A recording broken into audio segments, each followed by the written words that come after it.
Nagyon fontos, hogy a satírozást ne így kezdjük el. Az ember kicsit türelmetlenné is válhat, hogy úristen, mennyi részbe kell még satírozni, és elkezdi mindenféle irányba besatírozni a részt. Ami működőképes lehet, viszont egy idő után ettől a rengeteg satírozástól a lap fel fog ázni, el fog szakadni, fel fog bolyhosodni. Ugyanakkor egy egységes felületet nem tudunk létrehozni, hisz annyi réteget egymásra satíroztunk már, hogy néhol sötétebb lesz, néhol világosabb.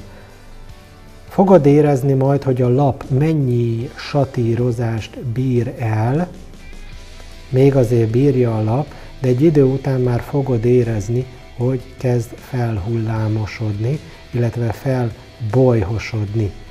És bár itt most be tudtam ezt satírozni, de ha erre jobban ránézek, vagy közelebbről ránézek, akkor már érzem, hogy itt a lap kezd megrongálódni, és ilyen sötétebb foltok kezdenek megjelenni ebbe a satírozásba, hisz alatta már mindenféle irányba elkezdtem a satírozást. Tehát én azt mondanám, hogy nem helyénvaló ez a része. Ha már tűfilced van, és egy nagyobb felületet szeretnél besatírozni, akkor mindenféleképpen azt ajánlom, hogy a satírozásnak az iránya az ne változzon, az mindig egyirányú legyen. Ha neked így esik kézre így, ha függőlegesen így, ha vízszintesen, bárhogy, csak ne változtassunk össze-vissza az irányon. Jó, tehát fogod, és szépen nem rohanva ráérünk egymás mellett húzigálva ugye a vonalakat, el tudjuk kezdeni besatírozni az adott részt.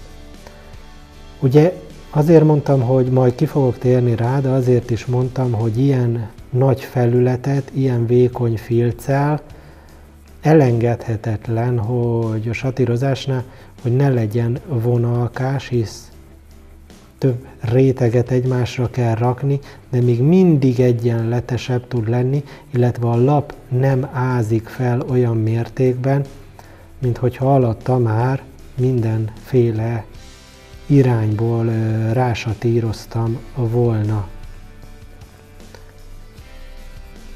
Tehát viszonylag a lapot is kímélnünk kell.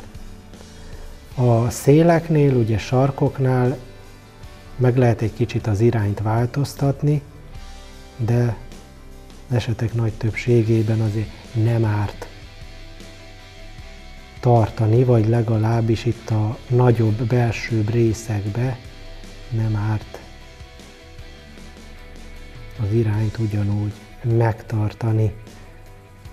Nem tudom, mennyire látszik a kamerán, de ha ezt közelebbről nézzük, tehát viszonylag azért egységesebb, de ha közelebbről nézzük, akkor is már kicsit vonalkás, illetve főleg ujjal lehet jobban érezni, hogy mennyire bontotta meg a lapnak a szerkezetét.